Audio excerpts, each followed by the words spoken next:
তিন জায়গায় প্রয়োজনে মিথ্যা বলা যায়।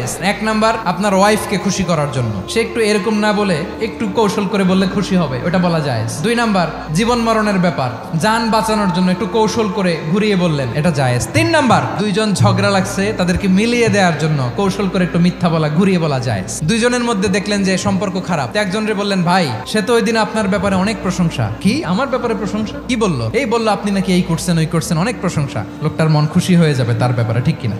আবার তার সাথে যার ঝগড়া, ওরে যে বলুন, ভাই ওই দিন তো সে আপনার অনেক অ্যাপ্রিসিয়েশন করলো, অনেক।